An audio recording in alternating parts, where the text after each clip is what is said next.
Thank you. Excellent. On behalf of our group, organizing group, I'd like to welcome you to the Vancouver Coastal Health Intercultural Online Health Network Indigenous Health Round. I would like to first acknowledge that this session today is occurring on the shared, unceded homelands of the Musqueam, Squamish, and Tsleil-Waututh people. Today, we're really fortunate to have Chief Ian Campbell joining us from Squamish First Nation to talk about the importance of land acknowledgements, especially in healthcare. So I'd like to first welcome Chief Ian, and then also later on, we'll have a more formal introduction as we get closer to the session. My name is Kendall Ho. I'm an emergency physician in Vancouver Coastal Health, also a professor at UBC Faculty of Medicine. It is clearly my honor to be able to facilitate this meeting today. Just to acknowledge my own heritage, I myself is from Hong Kong originally, and my parents are from the Guangdong province of the People's Republic of China. And really looking forward to this particular session with you. Before we formally begin, I would like to get to know you a little bit, our audience, and hopefully to share that with you also. So we'll put out a poll question right now.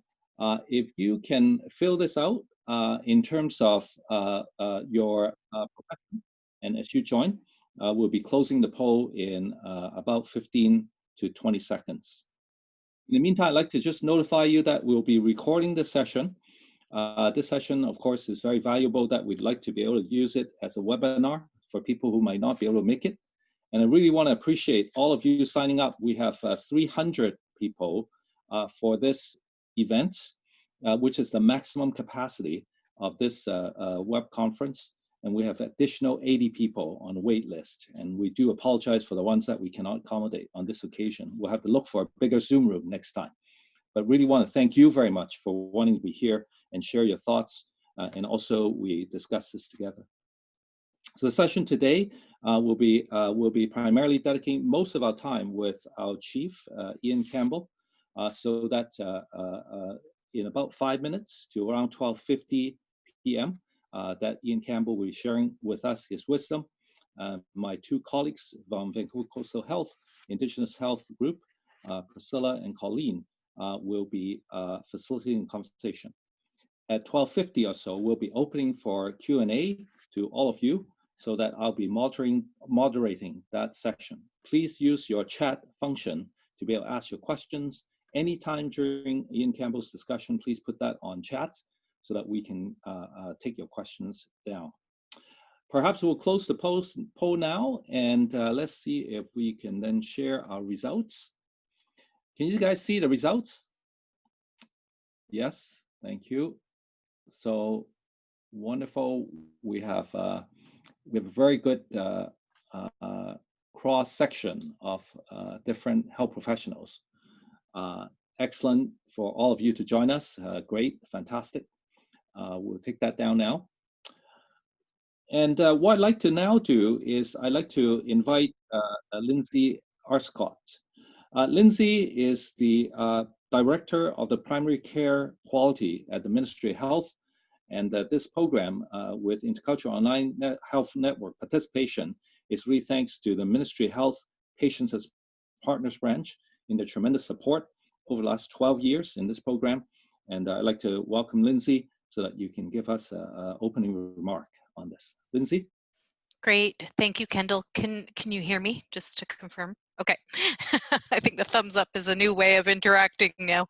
So thanks, Kendall. Yes, my name is Lindsay Arscott. I'm the Director of Primary Care Quality within the Primary Care Division of the Ministry of Health, and I'm intending to represent one of my teams, the Patients as Partners team, through which the Ministry of Health funds this important work. So I'd first like to acknowledge that the Ministry of Health is located on the traditional territories of the Lekwungen people of the Esquimalt and Songhees First Nations, and thank them for allowing us to work, live, and play on this beautiful land. I'd also like to acknowledge the Métis chartered community located here in Victoria.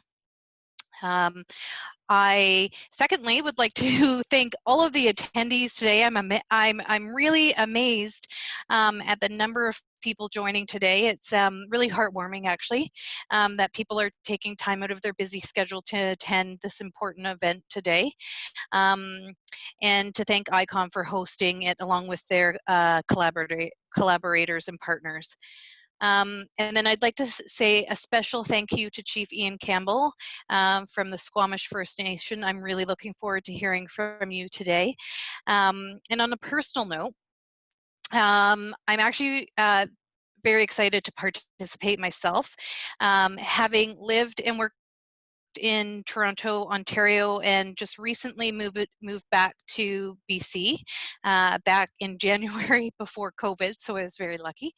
So working in Ontario, land acknowledgements were not something that actually we did in Ontario, and it's something that obviously in BC, very, very important. And so I'm actually excited to participate and learn more, specifically in hearing from an Indigenous perspective of why they're so important in healthcare, and an understanding then how I can personally incorporate them into the work that I do to make healthcare more inclusive for all. So just want to say a big thank you and really excited to participate. Back to you, Kendall. Excellent. Lindsay, thank you so much. I would like to now introduce one of my two colleagues that I work closely with, Colleen Stewart, and also working with Priscilla Tapeo together on organization of this round. So let me pass this on to Colleen.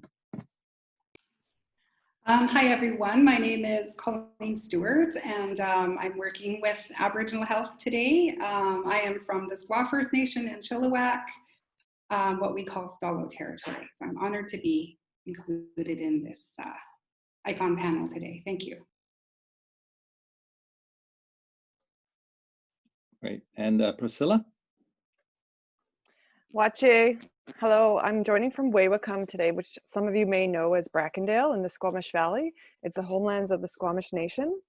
My name is Priscilla Typla, and I'm a member of the Tequad-Tagamo Cree Nation of Treaty 9 territory in northeastern Ontario. That's on my mother's side. On my father's side, I finished an English settler ancestry. I was really fortunate to be born and raised on my traditional territory, but I've been a visitor here on Coast Salish lands for about 20 years. I'm a granddaughter, daughter, niece, sister, and auntie, and currently I'm the regional practice lead for VCH Aboriginal Health, and I've worked for Vancouver Coastal Health since 2002. It's my honor to introduce Halek Sekiu Sayam, Chief Ian Campbell, a descendant of the Squamish and Musqueam First Nations of the Coast Salish people. Chief Ian is both a hereditary chief and elected member of the Chiefs and Council for the Squamish Nation, who has been immersed in Coast Salish history and culture through protocols, rites, and rituals, and as an orator and diplomat and mentor.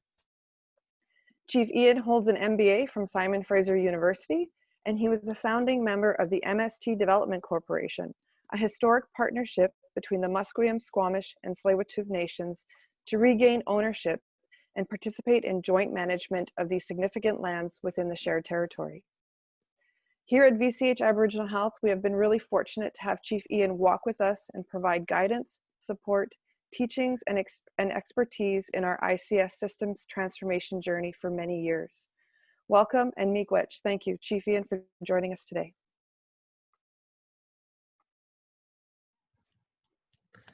Thank you, Priscilla, and hello, everybody. Thank you so much for joining me this afternoon.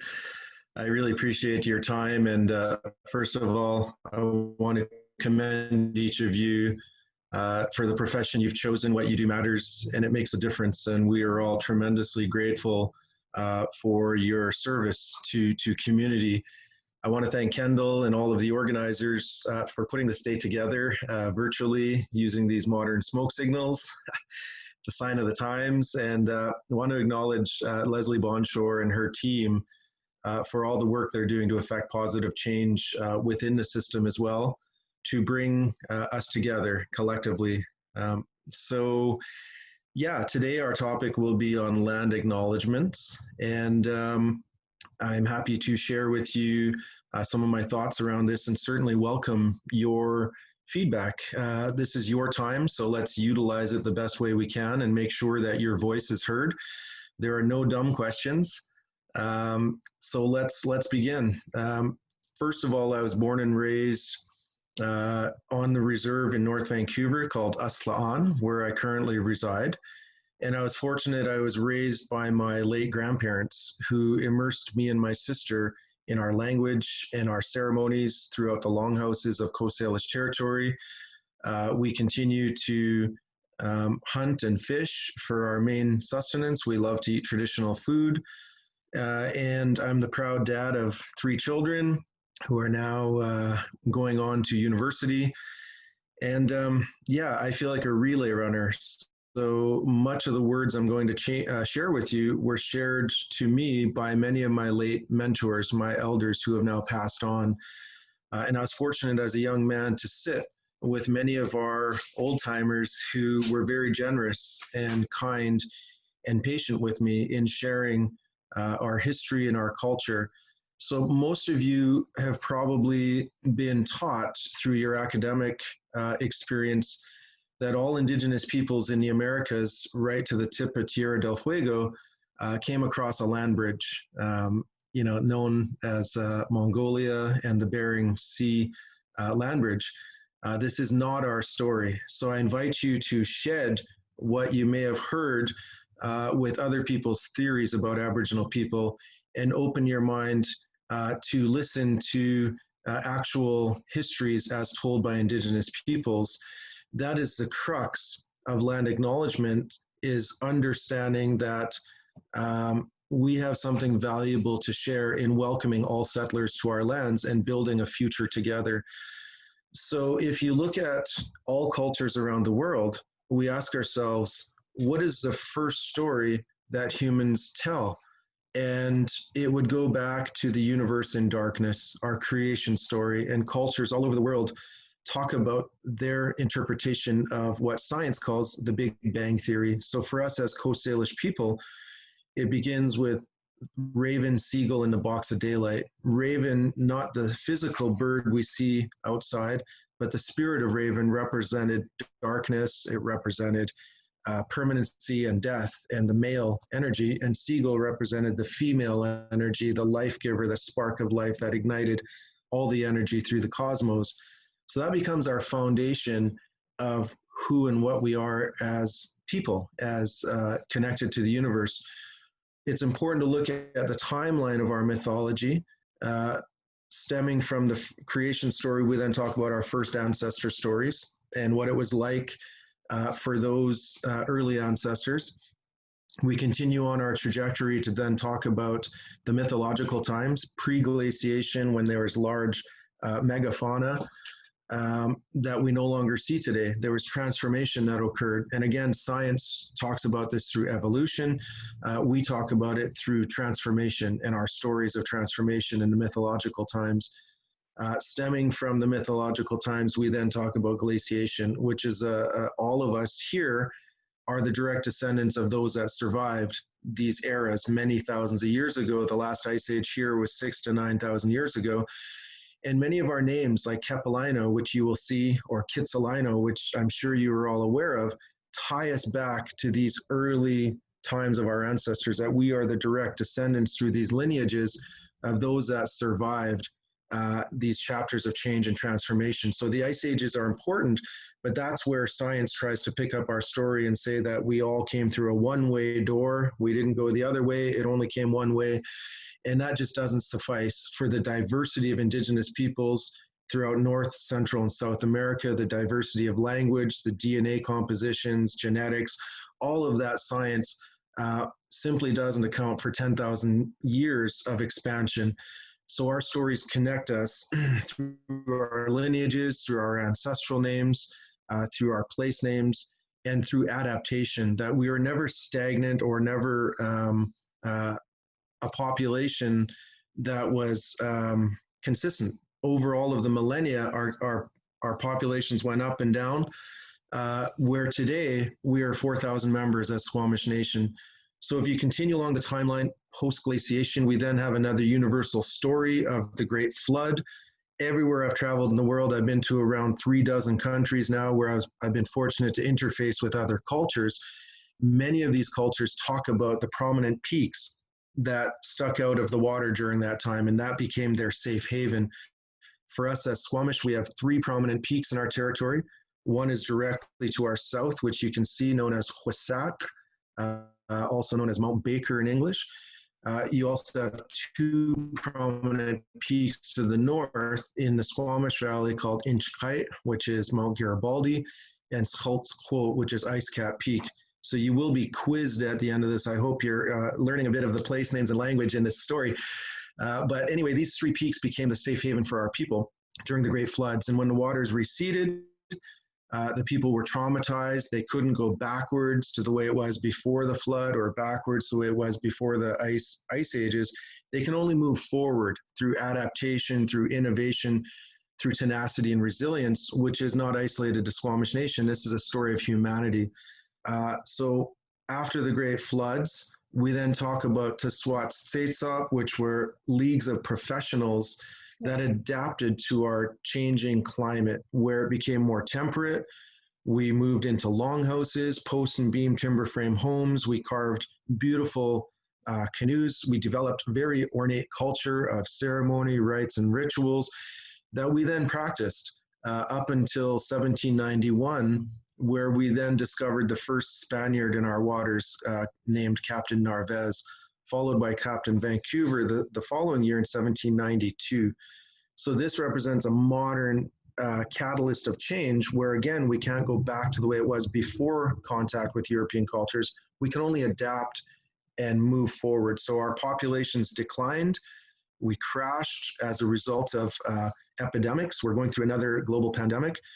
In the 1800s, we experienced mass depopulation of Indigenous peoples due to introduced diseases such as smallpox, influenza, tuberculosis that ravaged our communities and decimated many of our villages in and around what you now see as Vancouver.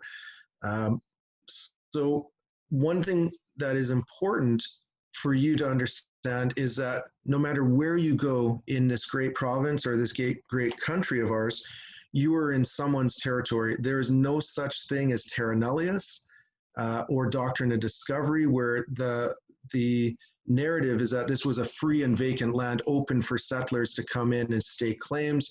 There was preemption before BC joined Confederation. There's all these legal dynamics that now lead us to where we are today in an era of reconciliation, also known as a post-colonial era, where the legitimacy of the Crown to claim our territories fully under the sovereignty of the Crown atop of Aboriginal title becomes the crux of many court cases in this country, where today we have well over 225 court cases at the Supreme Court of Canada that continually rule in favor of Indigenous peoples to acknowledge that Aboriginal title to our lands and resources was not extinguished when British Columbia joined Confederation in 1872. If you look at the dynamics in 1872, it was a deliberate attempt to usurp power from Indigenous peoples and allocate full jurisdiction to the provincial and federal governments.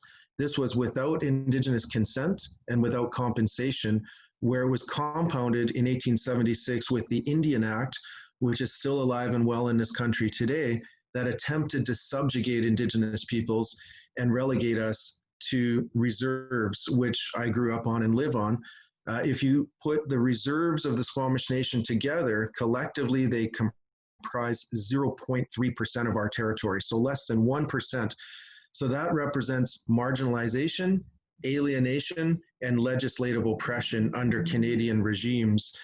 Most Canadians have been very complacent on these matters because it simply suits Canadians' lifestyle, where Canadians often fare well in the global index of quality of life. Canadians fare in the top 10, often around number 6 in quality of life in a global context, opposed to Indigenous peoples in Canada that often fare at around 64 in a global index of quality of life. So there's still a huge disparity and distortion in quality of life. And this is by design by Canada to impose the Indian Act, which was never about assimilation. It was always about eradication of language and culture in order to make way for settler populations to come in and live an affluent life and create a free enterprise with healthcare and all of these benefits. If you look under the facts of the Indian Act, they imposed residential schools, which was Christian and imposed by the RCMP as government, to then take our children and put them in these schools. So I'm the first generation out of residential schools. My parents went, my grandparents went, my uncles and aunties, all of my grandparents' siblings experienced cultural genocide through these residential schools. So we're not far removed from Canadian policy that imposed cultural genocide upon Indigenous peoples of Canada. It's also important to note that we had no legal recourse to challenge the federal government until 1951. It was illegal for us to hire lawyers. Lawyers that worked with Indigenous people would be disbarred. So we had no legal recourse prior to the 50s and 60s. So that's not far removed. That's my parents' era. And we also weren't citizens in Canada until 1960, when we finally had the right to vote. And we were finally recognized as Canadian citizens, the last population in Canada to become Canadian citizens, which is ironic because it's in our own land. We're not even recognized until 1960. So these dynamics create very complex relations that certainly I've had to navigate in the last 20 years of my career as a negotiator, but also on a daily basis. We all have to ask ourselves, how does this impact your life as settlers, as people who have come to Canada, in the last couple hundred years. We're a young country. We're a new province. The mid-1800s is a sliver in the timeline of Squamish Nation, as I depicted all the way back millennia. But it's important today to move beyond blame, shame, and judgment, that we can carry resentment as Indigenous peoples. And you see much of the social issues that are symptoms of colonialism. You see the overrepresentation in statistics of child and family apprehensions, of suicide, of graduation rates, any mortality, drugs and addictions. These are all symptoms of trauma, of complex trauma, where there's been very little recourse for Indigenous peoples to challenge the Crown in their ways that are represent legislative oppression.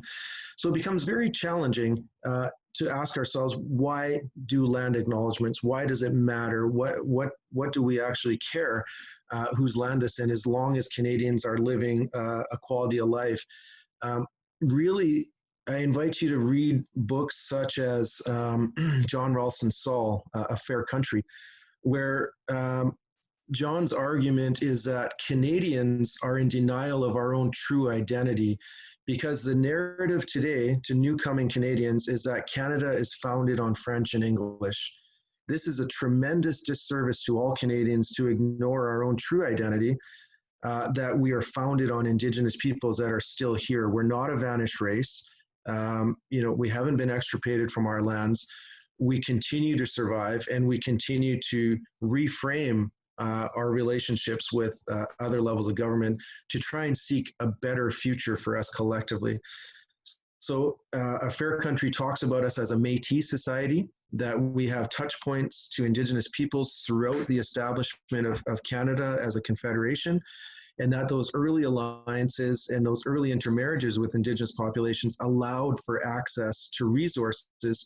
As we are a resource-based economy, it allowed alliances through treaty or through marriage in order to allow the establishment of the first settlers to then really create the trajectory of where we are today.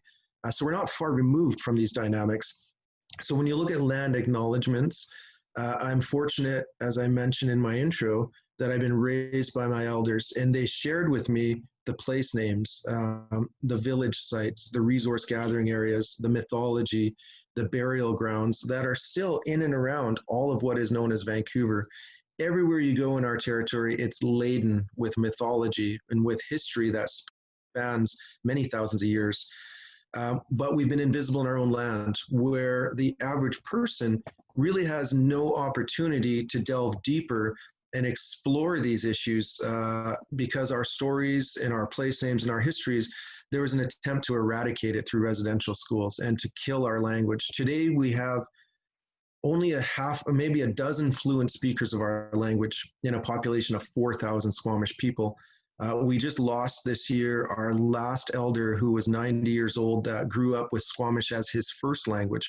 The rest of us are English as first language and Squamish as our second language. So we're taking action now to develop our own immersion programs, our own schools. We're bringing our kids back into cultural camps and really starting to balance the tables on education and what we're teaching our young people around our history to prepare them not only for their place in life, but also pairing that with relationships around post-secondary, of teaching our languages through SFU and through other means to make it available, readily available 24/7. And that's one of our biggest challenges, is that we're losing our elders.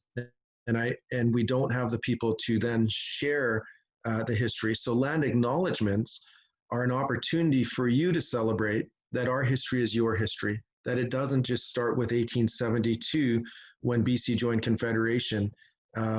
Again, it's an opportunity to mature as a society, as you're seeing global movements around Indigenous issues, such as United Nations Declaration of the Rights of Indigenous People, where you have FPIC, free, prior, informed consent, is now recognized, where that wasn't in the past.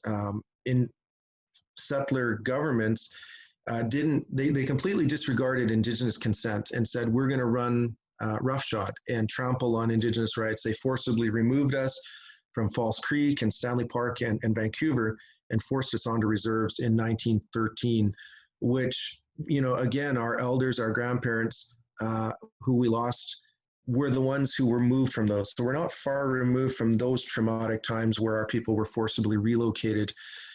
So what do we do about that? Where do we go from here? You know, as we enter reconciliation, we must consider reconciliation. What are the actions that go along with understanding these human dynamics? It's also important to recognize that we're not isolated as Canadians, that this is a story of humanity. You can throw a dart on a map. Anywhere in the world, humans are fighting over dirt and toys. It's someone is oppressing another group in order to generate wealth creation, wealth management. It doesn't mean it's okay. It means it's a part of our human experience. And how do we find gratitude, acceptance, and value in trauma? How do we overcome these challenges and come to a better place? I also invite you, those that are interested in more of a legal perspective, to read a book called Resource Rulers by Bill Gallagher. And Bill basically cites the over 200 court cases in Canada that have led to where we are today with 2014 Silcotin, the Chilcotin, winning their court case, their watershed landmark victory on recognition of title, that they still have title to a large swath of their territory in central British Columbia. As negotiators, we've been pushing outside of treaty, where we basically have options as Indigenous peoples. You can pursue treaty, which I support. Nisga'a, Tsawwassen, Manulth on the island. There's a handful of treaties that have crossed the finish line. So you can pursue treaty. You can pursue litigation through the courts, which we've been very successful on. You can pursue negotiations, which we've been very successful on, incremental acquisitions of lands, forestry tenure, of ski hill development, LNG industrial projects, or parks co-management. There's a number of benefits through negotiation. We can exercise civil disobedience, which you've seen around 30 years ago with Oka and other conflicts in Canada, or we can be complacent and do nothing. So Indigenous peoples have options to challenge the Crown and to change the narrative in the minds of Canadians as to why recognition of land acknowledgements is important. I'd rather not use adversarial approaches, such as the courts, where you have a victor and a loser. I'd rather move to places of collaboration, where the work that VCH is doing through Leslie's team and the leadership of Vancouver Coastal is starting to change the narrative within the hospitals, within the healthcare system, to recognize that we're all in this together, that we all have a vested interest in the future. So by doing land acknowledgements, it's important to hear from the people of this land. It's not appropriate to see Indigenous peoples from other territories come into VCH and do land acknowledgements on behalf of our MST nations, the Musqueam, Squamish, and Tsleil-Waututh. It'd be like me going to Nisga'a territory up in the north and welcoming people to Nisga'a territory on behalf of the Nisga'as, it would be completely inappropriate. So it's important to bring in cultural practitioners, elders, leaders from these nations, as well as our youth, include the young people, so that we're passing that baton to the next generation to do these land acknowledgements. In the absence of representatives from MST, I think it's important, as Kendall demonstrated at the beginning of this session, the acknowledgement of the territory in which you reside, work, live, and play on, because that goes a long way to start to include us as a part of the fabric of your life and how it matters in this part of the world where we live, that we're blessed with such a beautiful part of the world. You see some other jurisdictions like Aotearoa, like New Zealand, where the Maori culture is synonymous with New Zealand, where you're seeing the Maori language being taught as one of the official languages of New Zealand in their school system.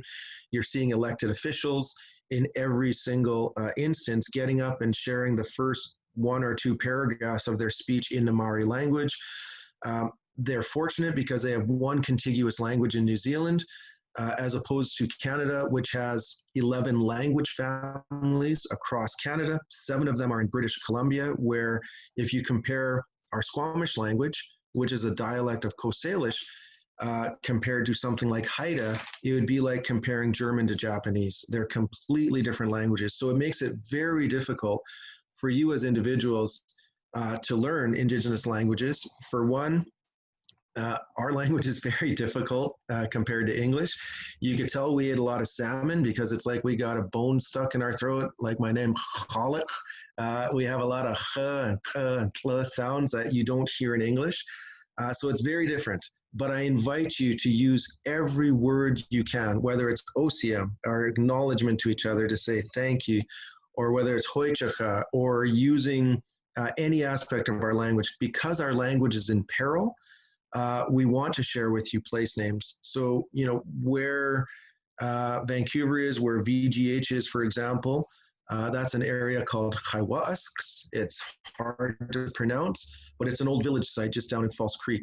Your proximity around False Creek has a cluster of villages. You know, where St. Paul's is, you could call that Ayalshin. You know, anywhere your hospitals and your centers are located has history. If it's clinics down in the downtown east side, it could become Kamalai, which is a place of maple trees. Everywhere you go, there's history that basically has been whitewashed. We've been invisible. Whenever I travel in the world, people often don't believe I'm Indigenous until I do the kind of thing. And then they go, you're Indian. But if I tell them I'm Indigenous or Aboriginal to Canada, many people think we're a vanished race, that we were wiped out and we're long gone. And then they don't believe I'm Native if I'm not dressed in my Native attire. They'll say, you know, you must be something else because I'm in a suit or dressed in a contemporary fashion. So tradition isn't something 200 years ago. Tradition is today. What we do today will someday be traditional. So it's that continuity of tradition that you are all a part of. So by doing land acknowledgements and moving beyond stigma or stereotypes of Indigenous peoples, because often what you'll see is people in crisis. So the only thing you associate with Indigenous populations may be alcohol or drugs or unemployment or these types of social issues. When you don't actually get into the communities and see the celebrations and the ceremonies and the children at play, the elders sharing stories and teachings, the sharing of food, you're not seeing those things. So by doing land acknowledgements, you're recognizing that there's a whole other aspect to Indigenous culture and way of life that has stood the test of time, that we've retained our languages in the face of adversity, that we've maintained our social structures, we've maintained our ceremonies. We continue to go out on the land, which I'm going out next week to hunt elk. Very excited to provide food for my family. There's all these other dynamics that as healthcare professionals, you're not always able to see because we know how busy you are, for one thing. But the other thing is you're only seeing people in crisis. So it's hard to delve deeper into their lives and find out who are they and what do they care about, what matters to them. It's also important to understand the history because it allows you to start having more compassion that many of our Indigenous populations have been subject to years, to generations of trauma inflicted by the Canadian government. And as I mentioned earlier, we're still not through it. We still have the Indian Act, which is alive and well in this country. We still have disparity that is distorted, where just one small example, our graveyards that are in Vancouver and Jericho, over in Stanley Park, in and around our whole territory, if you find a graveyard of Indigenous peoples, it's subject to the archaeological branch. So it's subject to be exhumed, removed, and relocated, put in drawers in a museum somewhere. As opposed to the average Canadian, your graveyards are protected under the Graveyard and Cemetery Act, where I can't just come in and exhume them and build my condos and put up density and make hundreds of millions of dollars. But somehow First Nations graves are still subject to this disproportionate laws and legislation and policy. So those are small examples of dynamics as to why, again, Indigenous peoples' acknowledgement are important. Around 10 years ago, I was working with the BC municipalities in some of their annual gatherings. And at that time, we heard a lot of mayors and elected officials saying, we have Indigenous groups that are in proximity to our municipality. We have them somewhere on the outskirts there. And we had to correct them and say, stop. Your municipality is superimposed within the traditional territory of that First Nation who has been marginalized and relegated to these reserves in order for you to live this great quality of life within your municipality. So changing narrative goes a long ways to correcting behavior. And that's again why land acknowledgements and these types of exercises are so important, to recognize that we're in this together, that we can mature as a society, we can do better, and we don't have to be complacent on oppression of Indigenous peoples. This does matter to you as Canadians. As we go into a BC provincial election, how much on the scorecard have we gained in relationship to exercising the principles of UNDRIP with this particular NDP government? I would say there's pros and cons with each of the governments. I've had to work and interface with all levels of government in my 20-year career, and most of our success as Indigenous peoples hasn't been out of moral goodwill by any level of government. It's been because we've had to challenge them through legal remedies and through negotiations to try to create space that allows for Indigenous peoples to participate in a more balanced manner. So I hope that starts to begin with a slab of clay that we're beginning with today, and start shaping this clay into something we can all recognize. I don't pretend to have all the answers on what the future entails, but I do look to you all as individuals and as a collective, again, that what you do matters, and your actions as an organization, the organizational culture that you instill really does matter to make VCH a safe environment for all of our people to come to. I can go on all day about our stories. I love our mythologies, stories of transformation, and I truly believe we're now at a crux. We're at another catalyst of change through this pandemic that will allow us to reframe Western models, that our experience with Western management has been more or less a gold rush mentality of the first settlers coming in, the get rich quick scheme. How do we make $1 billion? How do we make $1 trillion? With gold, with forestry, where much of Vancouver was beautiful forest. It had 300-foot Douglas firs and Western red cedars that were 30 stories tall. These were huge forests that sustained our peoples. That was mowed down. It made a lot of settlers affluent. We then had the fur trade, which was decimated by 1841 in this part of the world. We then had commercial fisheries that is now decimated. We're lucky if we can get 3 spring salmon to feed our family annually. We have no sockeye this year. It's very much in peril when only a couple generations ago, you could cross the river on the backs of the salmon. There was so much bounty of annual return of salmon. That's been decimated. Now we're entering oil, gas, and mining, where we have this lust, this desire to access Indigenous lands, to issue rights to third-party interests atop of our title, and allow for economy. where Indigenous peoples can bring a balance to this Western management regime, where it doesn't have to be a death sentence to the environment and to our communities who are most impacted by these operations, such as Indigenous communities who still have very little benefits from these projects.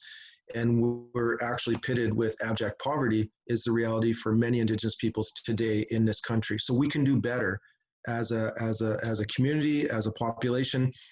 But it's important to get to reconciliation. There's the truth component, and it's important to listen to the truth as told by Indigenous peoples.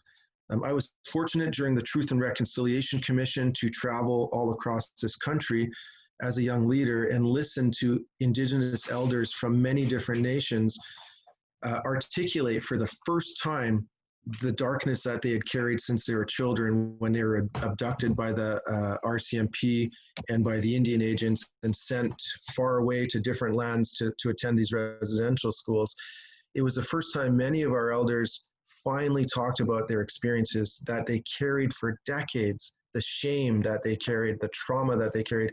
And when these elders finally shared their stories, oftentimes they would vomit or they would blood-curdling scream, and tears would flow. And it was so profound as a young leader to hear of this.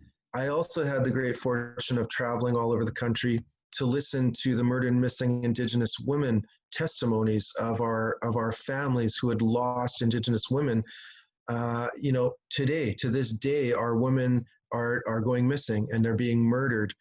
We have the Picton, which we all know well of here in this part of the world, in the Lower Mainland, and the complacency that people had towards the Indigenous women who were being murdered, that somehow they were damaged goods, or they were just drug addicts, or they were down on the downtown east side. There was little regard in valuing their lives, and there was little response from law enforcement to actually protect these women. When you look at other women in this country, the balance of protection is far different if you're Indigenous. And many of our women, including my own daughters, don't feel safe walking the streets. My own wife doesn't feel safe. They've all been accosted through racism and through people that are trying to solicit from them. And it's so disheartening to see that this goes on today in this beautiful country of ours. So land acknowledgement is the tip of the iceberg on finally starting to recognize where you live in this part of the world and that you're a part of something greater. So it is your duty and your responsibility as Canadians to start to look deeper into why does this matter and what is your role within that, to encourage you as allies to start to stand with us when we start to raise our voice. Last year the police were used against our people up in Wet'suwet'en country, where they had special ops forces come in, fully outfitted to take out our people, the hereditary chiefs and those that stood as land guardians. We hope these movements matter to you, that is your issue as well, on how we balance major projects within our territories. So I can go on, but Kendall, I know we're nearing the 12:50 mark. I kind of want to start wrapping it down because that's a lot of information for you all. I'm super happy that there's 300 plus people joining us this afternoon. That's just amazing. It really shows the caliber of our employees at VCH. I really commend you all for taking the time to join me. Again, I know I walked us through creation all the way to current times in half an hour, which is, a lot to take in. But I hope that you find value in anything that I shared with you, especially the facts on Canadian legislation, that I'm not just making these things up. They're based on time from settler populations to where we are today. I also invite you to read any transcript from any court case where Indigenous peoples have challenged the Crown, because all of these transcripts are public, and listen to what your government is saying about Indigenous peoples officially through the courts, where it's all about denial of title and it's all about eradication, that they want to subjugate Indigenous peoples to be loyal subjects of the Crown. I'm not a loyal subject to the Crown. I'm interested in collaboration. How do we move forward? How do we celebrate my history is your history, that it doesn't have to be killing Indigenous peoples to allow for Canadians to live a quality of life. Those are very sinister dynamics that are part of the human experience that we must confront. So Kendall, I'm going to turn it over because I know we have a lot of people online, and I really want to hear from you and how I can help, maybe answer some questions or get into some dialogue. So I'm going to turn it over back to Priscilla and Kendall at this time. But thank you, everybody. OCM. OCM, Chief Ian. Thank you so much. What a fantastic speech. Priscilla, let me hand it over to you. Sure. I was reading through the chat questions, and one question came up that I was quite interested in, and I'm going to read it for you here. So the question was, so is it not cultural misappropriation for non-Indigenous people to say or use the phrases of OCM or miigwech? My thought on it initially when I saw it was, to me, it's like going to a different country and learning how to say hello and thank you. But I'm really curious to know your opinion on it, Chief Ian. Yeah, thanks, Priscilla, and thank you for the question. I absolutely agree. You know, whenever I travel to another country, I always try to learn a few phrases, at least some diplomacy to say thank you and hello, goodbye. I mean, anything that I can pick up in my travels really makes a difference. As I mentioned, New Zealand, you know, Maori culture is synonymous with New Zealand. You go to Hawaii, everyone says aloha and mahalo and these types of things. We would be deeply honored if any of you were to share any aspect of our language with us, especially gestures, you know, of OCM, things like that. OCM is universal throughout Coast Salish territory, and Coast Salish territory spans Southwest BC, Washington State, Oregon. So we're dissected by the Canada-US border.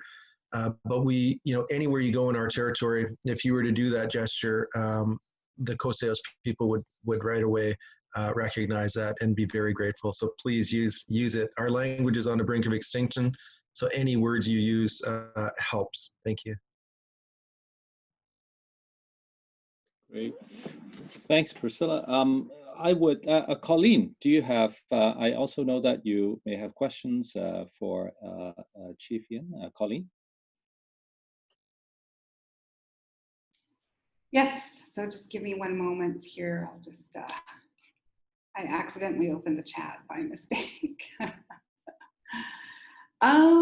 So this is, I guess, Chief Ian, this is connected to, you know, Indigenous identity in Canada. Can you define what the difference is between a settler and an immigrant? What is a settler? What is an immigrant? And how do we welcome people into our land? Mm-hmm. Yeah, so very good question. And I think, in my opinion, anyone who's not Indigenous is a settler. It seems simple because, you know, up until arrival of European cultures, it was all Indigenous people here that lived here for many thousands of years, up until the catalyst of change, which was represented by the arrival of Europeans. This land has become a mosaic of newcomers that have continued to arrive since 1791 to present time.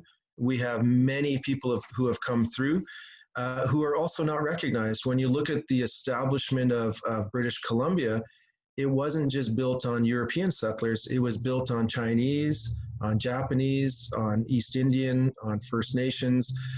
There was many Hawaiians, Chileans, there were so many people, Portuguese, who came here for the work, who married Indigenous women, who created alliances and forged who and what we are today. So that's why I say our history is your history.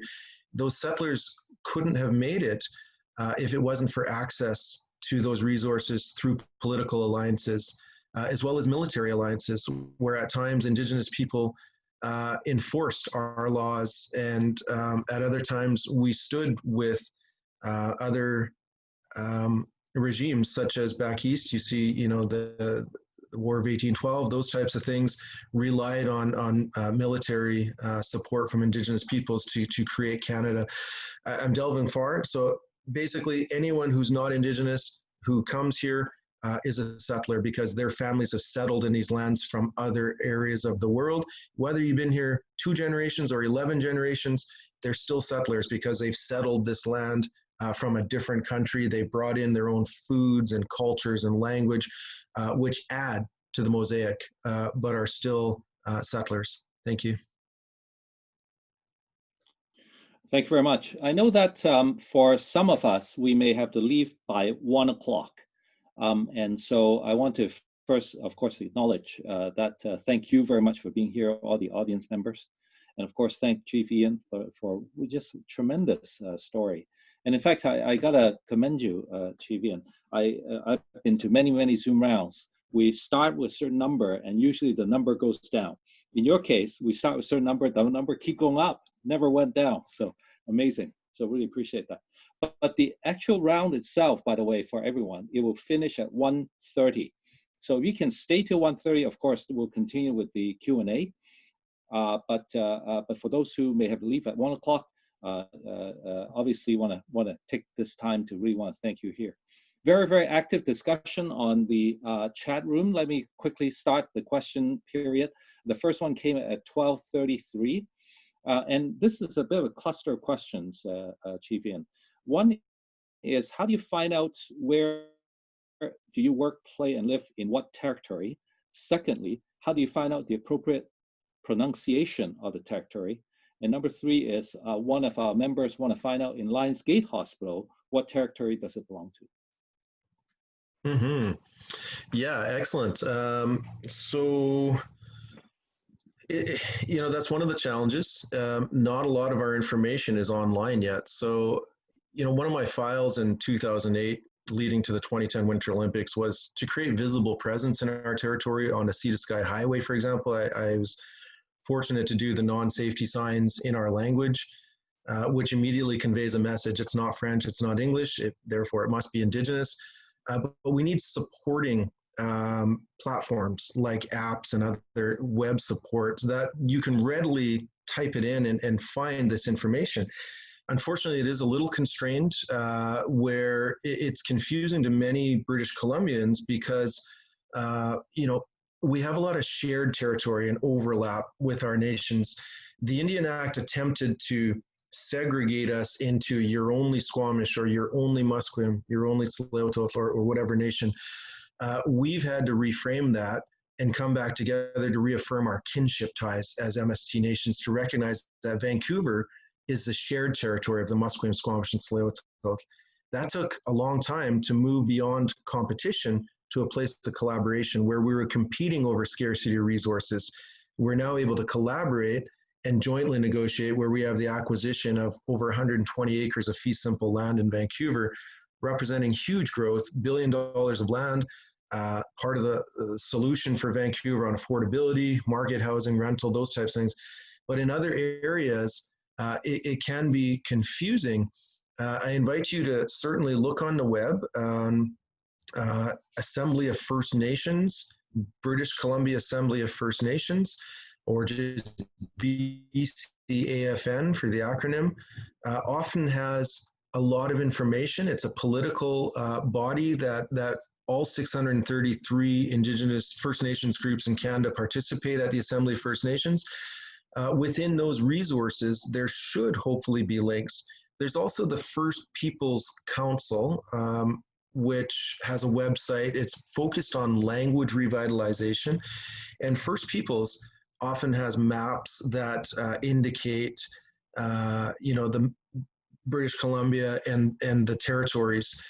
So hopefully online, you'll be able to see some of those, that information available to you. Once you do know what the nation is in proximity to where you live, you can look on their websites, like Squamish.net is our website, www.squamish.net. Every nation should have a website where they will provide information on their territory, how big it is. For example, Squamish territory is 6,732 square kilometers. The pronunciation, again, First Peoples has a lot of language online that you can look at. or phone the main administration offices of those nations that are in your near your homes, and they'd be happy to tell you their names, because a lot of the Indigenous names are coming back to authenticity. Like Squamish, for example, is an anglicized way of saying Squamish. We haven't changed it. We still stick to Squamish because it's recognizable, the branding, all that. We've debated, do we go back to Squamish and come back to authenticity? We're kind of doing dual names where it's Squamish/Squamish. So many of the nations are kind of going through their own restructuring at this time of their governance. So it's good to look to them on what their pronunciation of, how they wish to be addressed. And then Lionsgate was part of your question. This is in the shared territory of the Squamish and Tsleil-Waututh primarily. We also include Musqueam because they're our relatives, but in proximity to our villages. I'm right here in Lower Lonsdale right now on the village of Aslaan. Coincidentally, we weren't allowed to go to this hospital pre-1960. We were all forced to go to St. Paul's as the Indian hospital. So my grandma, who was in trouble, couldn't just go up the road here. They would be turned away and sent to St. Paul. So it was very challenging, some of these early relations with local hospitals. Tsleil-Waututh are our relatives down in the Deep Cove Indian Armor area. They opted to go independent in 1923 when we collectively amalgamated to form the Squamish Nation. They went autonomous, but they're still our relatives. So this would be the shared territory, Lionsgate area of Squamish and Tsleil-Waututh. Wow, wonderful. This is great. I want to draw everybody's attention. 12:35. Leslie shared the website of the First Peoples language, which is www.fpcc.ca. Chief Ian, the second set of question is about how do you acknowledge lands authentically and doesn't appear superficial? And what would you say to individuals who may be reluctant or don't want to use the Indigenous words? Your thoughts on that? Yeah, thanks, Kendall. So this is something that's burgeoning. 20 years ago, we wouldn't have heard elected officials acknowledge the traditional lands. It has been evolving and changing to the point today where many elected officials, as well as NGOs and private sector, are starting to recognize the territories in their official publications. To me, that's tremendous. My advice to you is, if you're not sure, then keep it simple. Simply acknowledge the territory that you're on. So if you're in Vancouver, it's important to start off by saying, I would like to begin by acknowledging that we're on the shared territories of the Musqueam, Squamish, and Tsleil-Waututh. That in itself, it has value, and it starts to change our mindset and be inclusive as to where you are. You're being cognizant, you're being aware, you're opening your minds to the thousands of years of history rather than just a couple hundred years of history, and not ignoring the fact that you're in someone's territory. To go beyond that, it would be good to say, Osiam, we're grateful to the people, something in our language, or even if you know where you are in the territory, there's place names all around. That gets a little bit more detailed for your learning curve to acknowledge the actual place names. But simple recognition, I think, Kendall, is where we are today. And as we move forward through reconciliation, we can add layers to that, and we can get more complex as we go. But for now, we want to create a certain level of comfort that you feel confident in being able to acknowledge. And it doesn't have to be superficial. It's exercise. Keep trying it, keep saying it, keep feeling it. Go from your mind to your heart. Start to feel that you truly are a part of something, and acknowledge that you wouldn't be here if it wasn't for those Indigenous peoples that have opened their lands and territories to allow for this. So that gratitude is really what it is about, that we give thanks. I mean, why do we have Thanksgiving every year? It's really about acknowledging the bounty of this land and the fact that we're privileged to live here, each and every one of us. Mm. Can I ask a question on top of that? Just kind of a follow-up. I have seen and heard some really interesting land acknowledgements that have actually also incorporated that colonization has occurred and health disparities. So it goes into much more about like Canada's history with Indigenous people. What do you think of those types of land acknowledgements that include all that additional information, and then, you know, the final line being, and we're on the territory of, you know, whatever nation that they're on? Curious to hear your thoughts on that. Yeah, thanks, Priscilla. I think, you know, the reason why I share timelines is because those are our timelines collectively. 1791 was Narvaez, 1792 is Captain Vancouver. That is the catalyst of change. From that day forward, life has never been the same for Indigenous peoples, and it never will be. We can't go backwards in time and change that. So it's important to acknowledge that that is the catalyst. If you continue on the timeline, 1827 was the first trading post in our territory on Fort Langley. If you read the Fort Langley journals, you'll see that there were thousands of canoes of Stolo and Coast Salish and Squamish were there in the boatloads going up and down the river with value chains, with strong and rich trade and commerce and economy that settlers relied on. You continue on that with Confederation of 1872, which makes us all British Columbians. It is those cruxes that become the main arguments in many court cases as to the legitimacy of the Crown to claim title to our territories, to claim sovereignty, and to usurp power from Indigenous peoples. It is those dynamics of human versus human that are based on actual historic accounts like Confederation or the Indian Act of 1876. You know, 1906, we went to England to implore the Crown to seek honor in the Crown. 1913, we're being removed from our villages forcibly under Canadian law.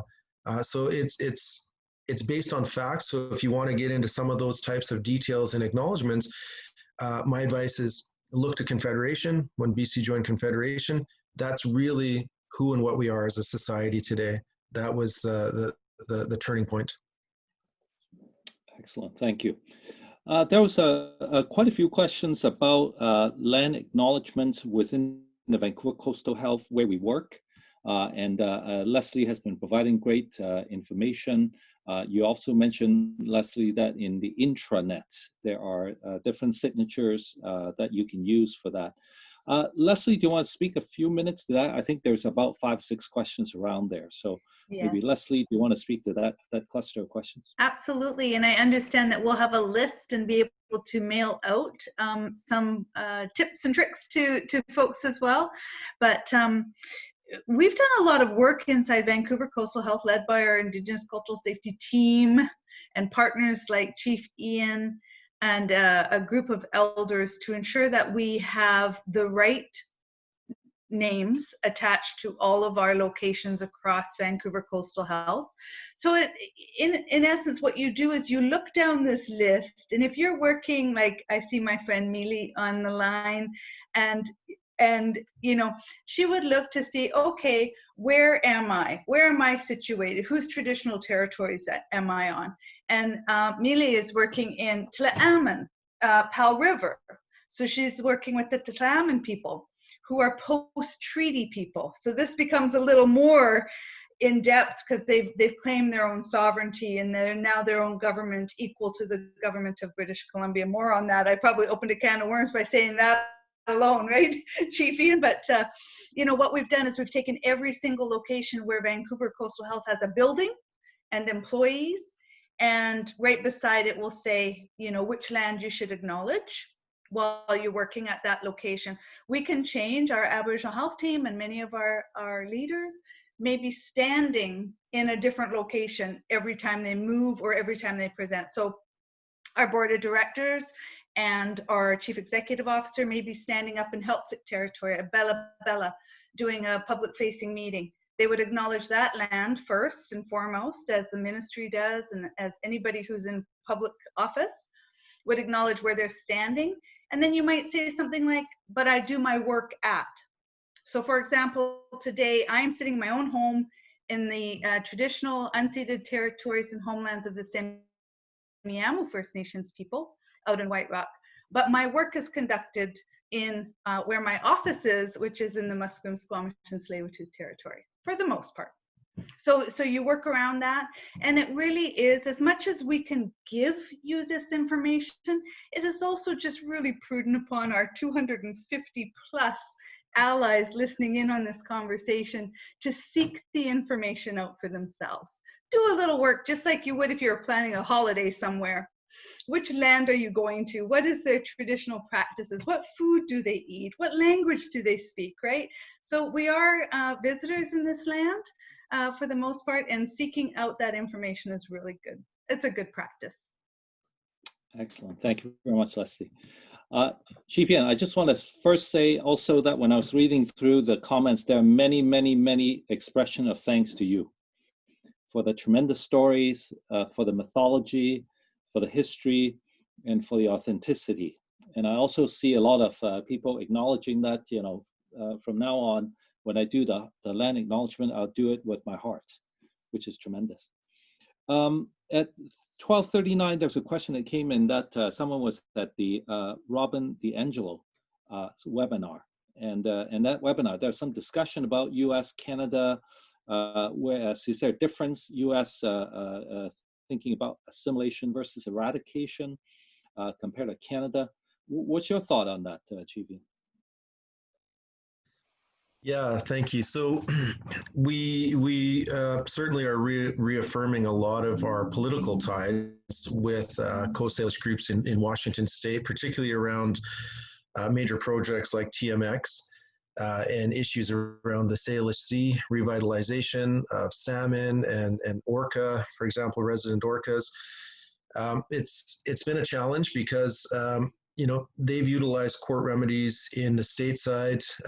They often have treaties that are historic from the 1800s, and much of BC does not have treaties. You know, we have a few modern day treaties now. So this really changes the legal remedies between these jurisdictions. But we have come together as transboundary Coast Salish to stand united, and we've actually participated as interveners in each other's court cases over the years, and it's been important because we've looked at social ties where we've maintained our spiritual and cultural practices amongst our families. We've maintained tribal journeys every year. We travel up and down the coast in our cedar canoes, where we have a lot of our young people involved in cultural revitalization.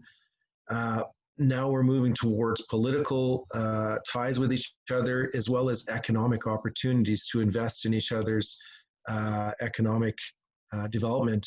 So it's evolving, but I think that there's a lot more work around these two areas where UNDRIP, you know, the United Nations Declaration of Rights of Indigenous People, US and Canada both resisted signing on to UNDRIP. They were some of the last countries in the world to support the principles of UNDRIP.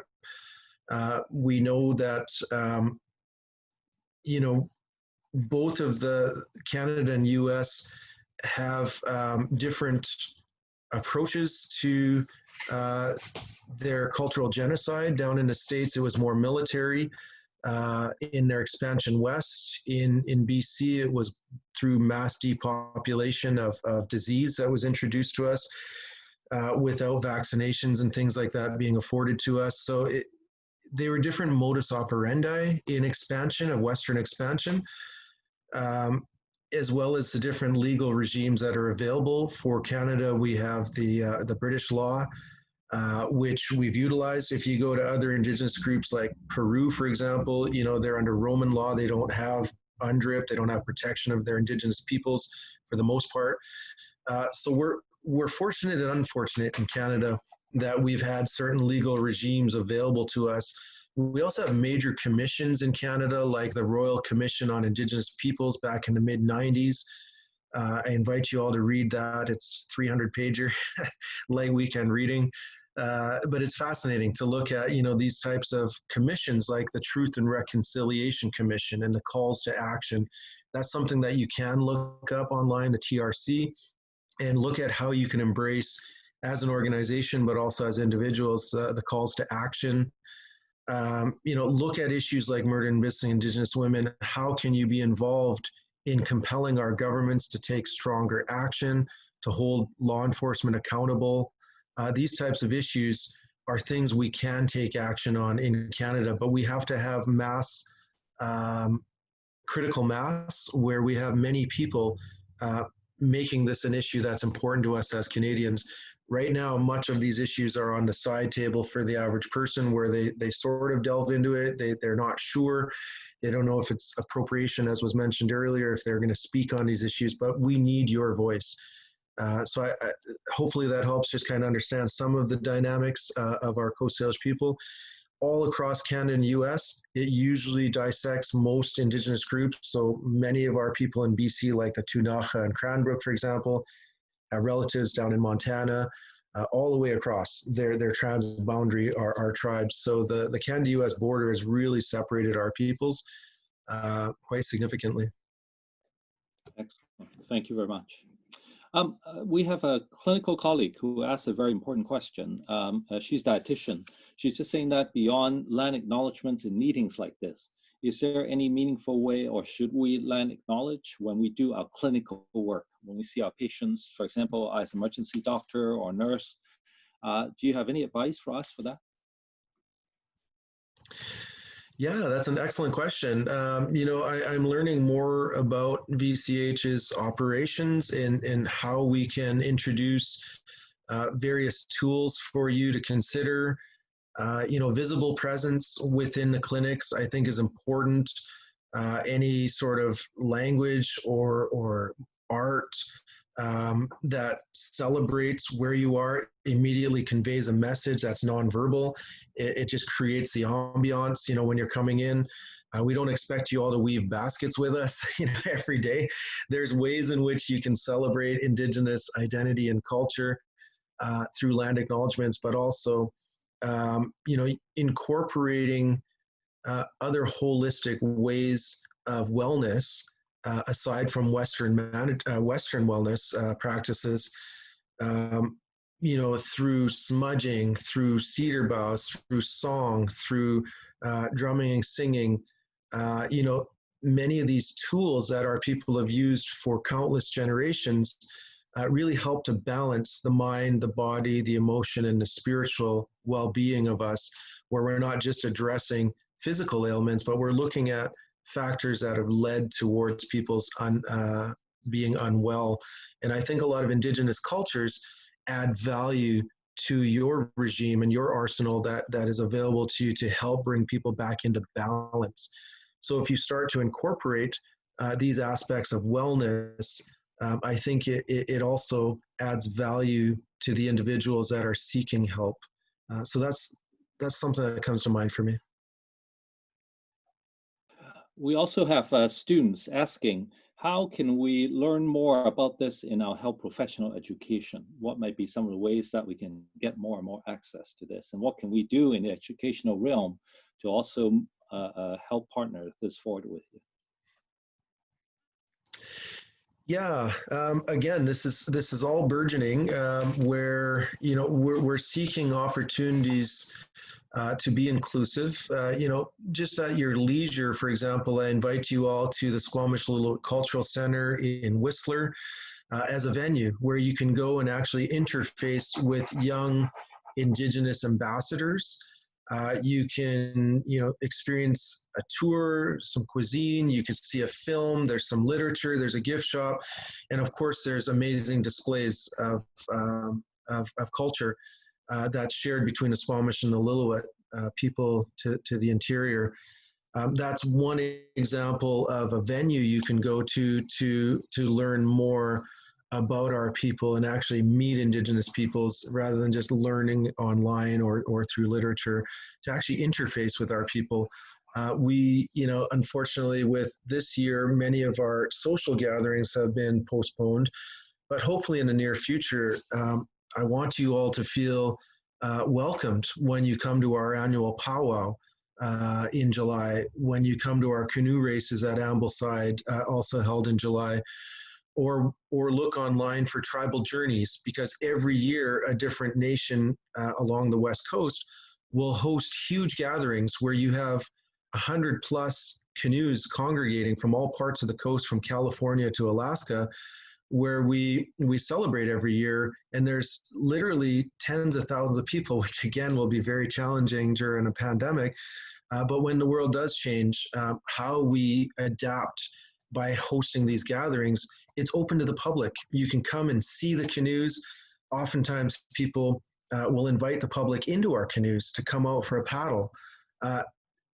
Do the actions that go along with learning culture. Get out and experience some of the culture firsthand. Listen to some of the stories. Look at some of the ethnography. There's some great books that are written, such as Charles Hill II, an early ethnographer, wrote books on the Salish people. It's in every public library. It's available on Amazon. There's books like that where you can learn mythology of our people that were recorded in the early 19th century or in the early 1900s.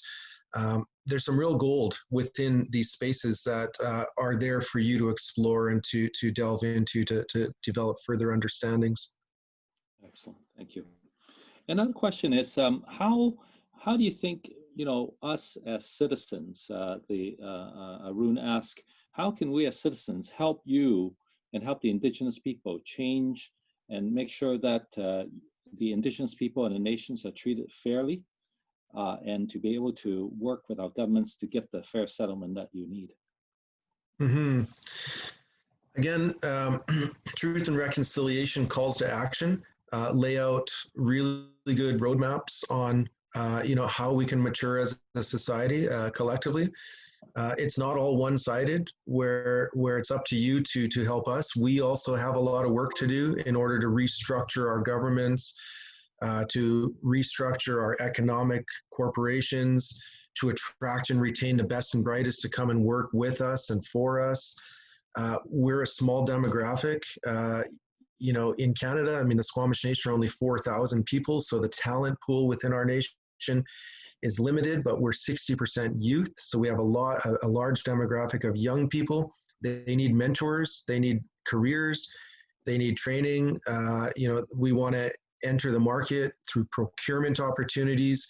So as a negotiator, we've been negotiating whether it's forestry or industrial projects or land development or whatever projects to create space to allow for people to step in and flourish. So, including our young people is tremendous, where we have a lot of raw talent in our communities that are looking for mentors and looking for opportunities, whether it's an internship, whether it's, any sort of employment opportunities to train them and inspire a young person, to me goes a long ways in affecting positive change. I worked with youth for a large part of my career, and a lot of the kids that weren't doing well in the school system, for example, we take them out on the land or we take them out on a canoe and they flourish. We don't like the term where youth are at risk. It's really youth that are culturally deprived, because once you allow them the opportunity to experience culture, it can have a profound impact. And then from there, that foundation can allow them to succeed and flourish in any aspect of their life, in their careers or otherwise. Well, thank you. Colleen Stewart, do you have comments you'd like to make also? I was reading through the chat. I'm just catching up here. Oh, thank you so much, Kendall. You're always so gracious. So I just wanted to comment on the dietitian who had a question about land acknowledgements, and put a little plug in for the Aboriginal patient navigators. You could probably reach out to Priscilla, or if you need to, reach out to Leslie about the APNs, because the APNs are the ones who would make that connection with the clinical staff. And so one thing that we've talked about as APNs, and we kind of laugh about it, but we say, we wouldn't necessarily go into a patient's room at bedside and say, I want to acknowledge the traditional land. Like you wouldn't necessarily start a clinical conversation with that, but you might be able to extract information from somebody, or as Chief Ian was saying, you might see that they have some artwork at their bedside, or they might have a feather or a cedar bough, and there are ways to make connections with Indigenous patients and clients in healthcare. And so if you want to start doing that, then yeah, you could maybe reach out to Priscilla Taipala and find out more about the APNs and what they do with VCH. I hope that helps. Excellent, very good, thank you. I also want to take this opportunity to thank my department head, Dr. Jim Christensen. Obviously, this round, I really want to thank Leslie Bonchard with the VCH Aboriginal Health for supporting this, partnering together. My program, interCultural Online Health Network, supported by Ministry of Health, really is a program within Department of Emergency Medicine. So I want to thank Jim, and he himself is doing a lot of excellent work on the Indigenous and cultural safety issue. Jim, I don't mean to put you on the spot, but I want to thank you, and I wonder if you may have any comments that you may want to make, perhaps. I know I'm putting you on the spot, so if you don't, that's okay too. Kendall, thank you very much. And I just would like to thank everybody. This has been a most amazing rounds, and I think it's I've been so well educated, and I thank Chief Ian very much. And thank you and Leslie for organizing this and putting it on. Excellent. Thank you. Thank you very much, Jim. I know we're drawing to a bit of an end. I also think that I may have missed some questions in between, but I try to summarize as much as we can, and also really fantastic questions that you've all asked. We have maybe about 8 or 9 minutes left. So if you continue, if any questions, please feel free to ask. In the meantime, perhaps Leslie, I know that you've also been very active in interacting with our audience here. Any other points that you picked up that I didn't highlight, or any other additional things you'd like to speak about? Oh, thank you so much, Kendall, as always. And Chief Ian, you just hit that one out of the park. I can see the appreciating your storytelling. You can exchange knowledge in a way that just resonates with everybody, that is non-confrontational. There's no shame, there's no blame. It's just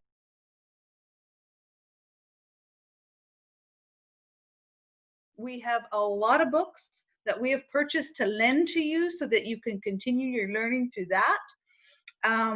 Someone asked about, is there anything that can be worn? Well, when you go through our training, you actually get a lanyard that says, you know, Indigenous cultural safety on it.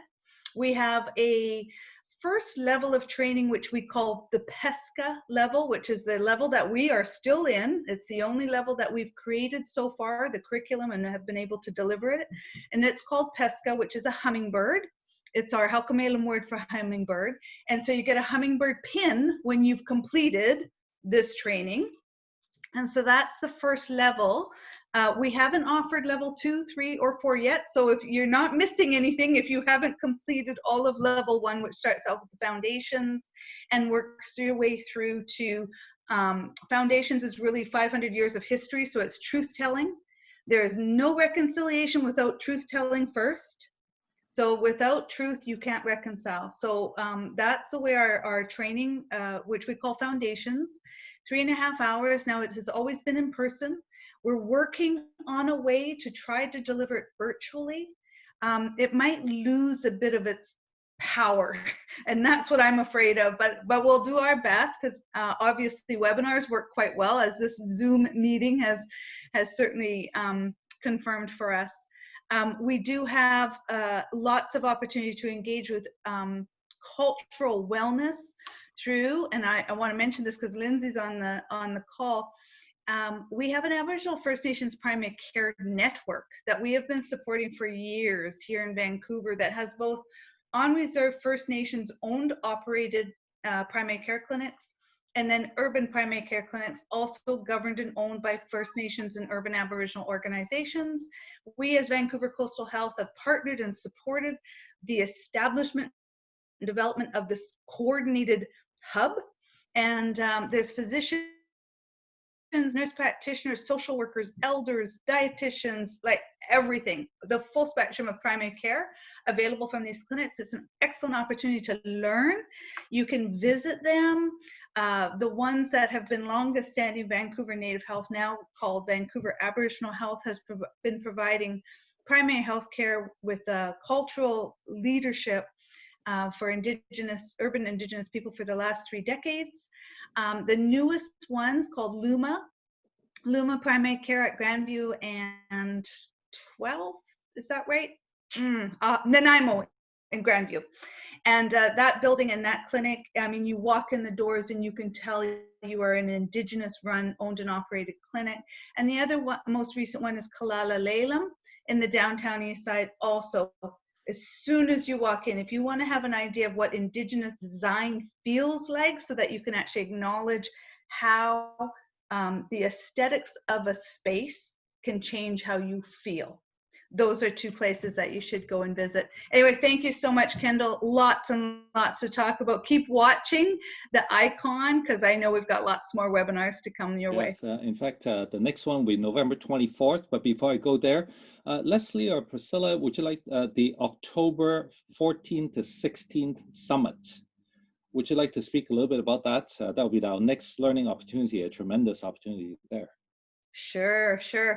So again, if you go to our website, you will see that there is hold the date for 3 days for Vancouver Coastal Health, First Nations Health Authority, and our partners Providence Healthcare with Lindsay Farrell and her team.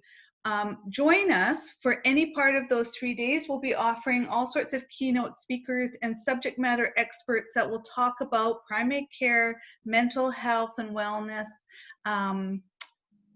Indigenous design in our buildings. We have a couple of keynotes that we're just firming up the final commitments, but I think you'll see we've got some amazing keynote speakers that I can't wait to announce. I will announce one, Dr. Evan Adams, who's an absolute rock star and has been a chief medical health officer and most recently First Nations Health Authority, and now has gone to work at Health Canada.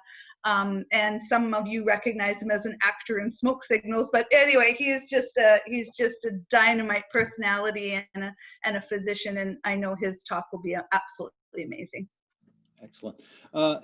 So Priscilla, is it October 14th to 16th, the Indigenous Summit, Priscilla? Correct. October 14th to 16th. It's going to be online. There will be more information coming out about registration and the speakers and all that important stuff. So yeah, keep your eyes open. Excellent. So I'm going to draw this round to an end, but of course I want to, on behalf of everyone, thank Chief Ian Campbell. Just an amazing journey for me. And in this short period of time, I've learned so much from you, and I look forward to more and more opportunities in the future to learn from you. So I know that I'm speaking on behalf of many of us, all of us, for sharing your generosity and sharing your knowledge. So really want to thank you very much. I want to thank Leslie and her team with Priscilla and Colleen and Janice for organizing this round, the VCH Aboriginal Health Unit. I also want to thank Ministry of Health. Again, thank you so much, Lindsay, and your team of patients as partners to support the iCON program. I want to thank 2 unsung heroes today, Miriam and Breda on my team for organizing it. I also want to thank the Vancouver Physician Staff Association, VPSA, who actually is sponsoring these rounds that you are having today, and really appreciate them for supporting us in engaging health professionals and physicians to participate in these learning activities. Our next round will be November 24th, and again, we'll be sending you some information about that in the future. Finally, if you look at the chat, there's a survey link. We would really, really appreciate your feedback to us, because we've been building on your surveys in trying to bring out these educational topics for all of us to learn. And so we really welcome your feedback into this information to us. And of course, sorry. Sorry, yes, go ahead. Kendall, I totally forgot. We should also mention that one of our team members is not here today, Janice Wardrop. Yes, she was also really instrumental in organizing this session, and she is our ICS lead at Aboriginal Health. So thank you, Janice, as well for helping with this. Sorry. Nope, this is great. Thank you very much. So with that, we hit at 1:30. Thank you very much, everyone. Thank you for being here, and look forward to having you join us again next time. Take care, guys. Bye-bye. Thanks, everyone. That was amazing. You're all amazing people.